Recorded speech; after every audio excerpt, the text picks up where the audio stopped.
Welcome to the editing course. In this video, I'm going to be talking about all the basics of editing so that you guys actually totally understand what everything in an editing app means. I feel like if you're not totally familiar or knowledgeable on what everything means, it's going to, one, be really hard to understand everything that I'm talking about in every other video from here on out in the editing course, but it's also going to be really hard to edit your photos and get the actual vibe that you want. Of course, I'm going to be telling you guys all the details of how to lay out your photos, what to wear, what your environment needs to be like, what the edit needs to be like, and also showing you exactly how to do the edit for all the edits in this course.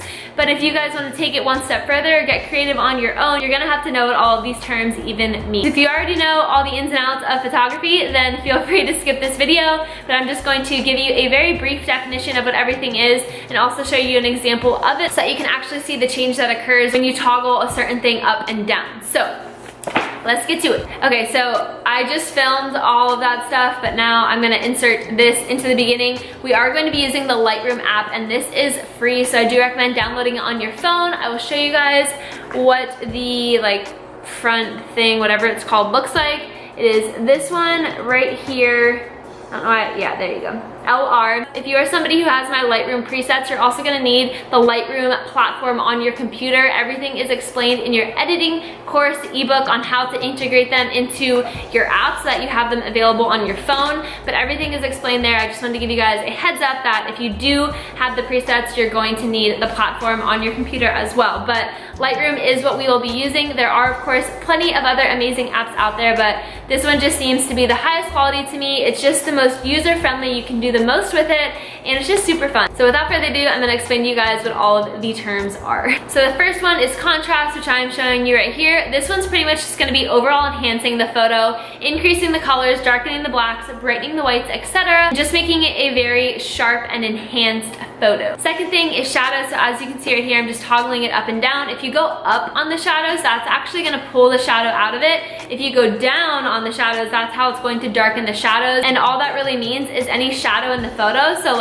if there was, if you see right here, this shadow right here, this shadow right here, etc., it's just gonna either darken that or you're gonna pull that out depending on the vibe that you're going for. The third thing is highlights. So this is referring to any bright reflective area of the photo. As you can see over here, I'm just toggling it up and down, but this is really gonna target anything as you can see right here on my forehead, it's a little bit brighter. The reflection of the ring light is a little bit brighter, but pulling the highlights out is going to make those areas brighter, and then taking them down is going to make them a little more subtle. So if you're going for a really bright feel, pulling the highlights out is definitely going to be beneficial. And back to the shadows, if you're going for more of a dark rustic-y feel, then decreasing the shadows is going to be very helpful, as you will see in the edits. The next thing is exposure. This is referring to the overall light in the photo. So as you can see right here, when I increase the exposure, it literally brightens the whole entire photo, whereas the highlights were only pulling the brightness out of the already bright areas of the photo. So exposure is going to either completely darken the photo or it's going to completely expose the photo a little more. I feel like you guys can't see me. I'm gonna go like that. If you guys are going for that bright white feel, it's definitely gonna be important to increase the exposure. If you're going for a darker,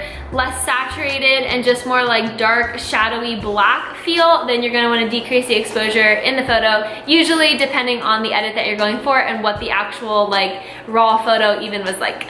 I look ridiculous. Next thing is clarity, and this is going to be referring to the overall sharpness and vividness of the image. So as you can see right here, when I increase the clarity, everything kind of just gets a little more vivid. The blacks get darker, the whites get whiter, the colors get a little bit more sharp. It's very similar to contrast, but it also helps to show the detail and texture and sharpness more, whereas the contrast just kind of changes the colors, the whites, blacks, etc. The next thing is saturation, which is super simple, but this is just pulling the colors out. So it's either enhancing the colors or taking the overall color away from the photo. So as you can see in this video right here, it either really pulls the color out. This photo didn't have a ton of color in it, so that's why it's not pulling much out, or it's taking the color completely out of the photo. So if you're going for something like the color pop photo, this is gonna be a super necessary part of your edit, because you're really gonna wanna make the colors pop and have them very bright and saturated. Next thing is sharpening, which I didn't take a video of because it is not necessary to take a video of it. It literally just sharpens your photo. I recommend doing it on every single photo, but I usually put it up about 30% of the way, depending on the quality of the image to begin with. But I definitely recommend sharpening your photo, and that will just make it more crisp. It'll make it look more professional. It'll make it look higher quality if you're not using something that provides a super high quality photo. The next two things together are blacks and whites. So I will show you guys blacks over here and I will show you guys whites over here. But by pulling out the whites, you can really pull out the whites. By bumping up the whites, you can really pull out the whites. By pulling down the blacks, as you can see over here, you can really pull out the blacks.